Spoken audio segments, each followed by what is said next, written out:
তো hello guys, তোমরা সবাই কেমন আছো? আশা করি খুব ভালো আছো, আর আমিও খুব ভালো আছি। তো আজকে আমার সেলাই ক্লাস ছিল, তো আমি সেলাই ক্লাসে যাওয়ার জন্য রেডি হয়ে পড়েছি।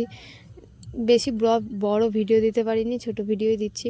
তো আমি সেলাই শেখার জন্য তাড়াহুড়ো করে রেডি হয়ে পড়লাম। রেডি হয়ে পরের সাথে বেরিয়ে পড়লাম সেলাই শেখা। তো বেরিয়ে এখান থেকে আমি সোজা মাসির বাড়ি যাবো। মাসির বাড়ি থেকে বুনিকে নেবো, তারপর আমি এখানে সেলাই বুনিকে নিয়ে দেবো, সেলাই শিখে চলে আসবো। মাসিদের বাড়িতে একটু যাবো, থাক।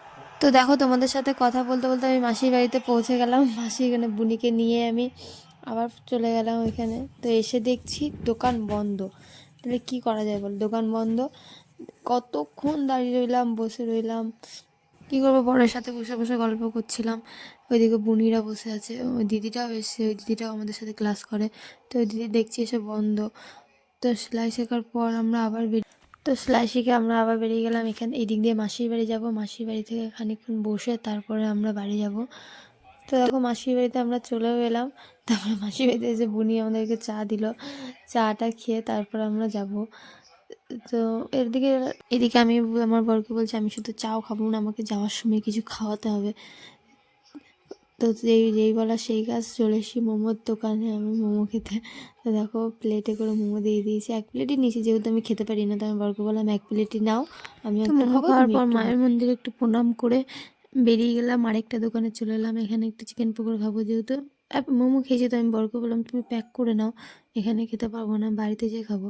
তো বড় দিকে নিয়ে চলেও এসেছে। তো চলে, এবার আমরা সোজা বাড়ি যাব। এই ঘর এখানে খেতে পারবো না, ঘরে যেয়ে খাবো।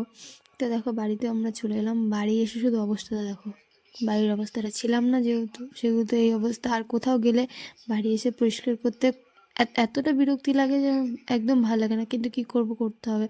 তো ড্রেস চেঞ্জ করে এগুলো সব পরিষ্কার করা আমার কমপ্লিট। পরিষ্কার তারপরে চলে গেলাম ছাদে।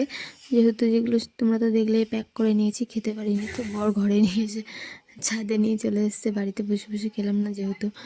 তো ছাদে দুজনে মিলে, তো আমরা দুজনে মিলে এটা খেলাম। তো চলো, এইটুকুই ভিডিও, বেশি বড় করতে পারিনি। ভালো লাগলে লাইক কমেন্ট শেয়ার করো।